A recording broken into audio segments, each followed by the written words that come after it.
Le silence médiatique en France a sans doute davantage à voir avec une véritable volonté d'omerta. D'ailleurs, il faut aussi noter que les documents du Doge, dans le cadre de la loi sur la transparence, ne sont pas tous transparents.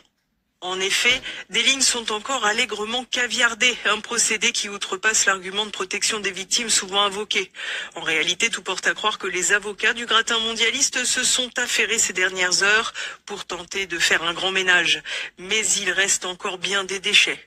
À noter qu'après les premiers déboires avec la justice pour des questions de prostitution et de pédocriminalité de Jeffrey Epstein, ses relations avec le Gotha mondial ne se sont pas interrompues. En effet, le milliardaire entretenait des relations avec les personnalités les plus riches et les plus influentes du monde. Il a d'ailleurs commencé à développer son réseau grâce au père de sa maîtresse Ghislaine Maxwell, un certain Robert Maxwell, magnat de la presse dont les funérailles, après une mystérieuse mort en mer à proximité de son yacht, ont été célébrées en Israël avec des dirigeants israéliens de premier plan tels que le président Herzog, Shimon Peres et plusieurs ministres.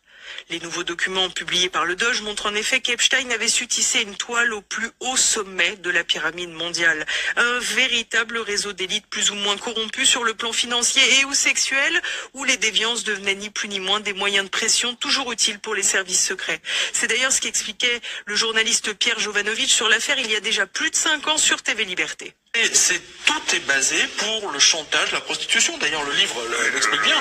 Hein, espionnage, prostitution, esclavage, mensonge, chantage. Voilà. Il les a tous filmés. Tous. Dans toutes ces maisons, il y avait des caméras installées. Alors, bien entendu, le Mossad sait faire. Hein, la CIA aussi installé des caméras, des micro-caméras pour filmer et ensuite pour faire chanter. Je possède le Black Book, hein, l'agenda d'Epstein, avec tous les numéros de téléphone. J'en ai scotché quelques-uns quand je leur ai donné le numéro de téléphone de tête couronnée. Ce qui est absolument fascinant, c'est qu'en fait Epstein les attirait en disant qu'il avait des connexions, il avait un budget illimité, et on va finir là-dessus pour cette première partie. C'est comme ça que maintenant le Mossad, et les Américains d'ailleurs, tiennent les Anglais. C'est-à-dire qu'ils ont tellement de vidéos sur le prince Andrew. Anglaise. Oui, voilà. Le prince Andrew,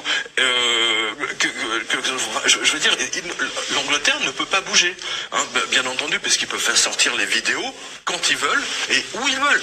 Dans les nouvelles révélations, le prince Andrew, à qui le roi Charles III a retiré le titre d'ailleurs, tient son rang de bon client d'Epstein. Ainsi, tout porte à croire qu'en plus de ses propres déviances, Epstein était une véritable bibliothèque à compromission.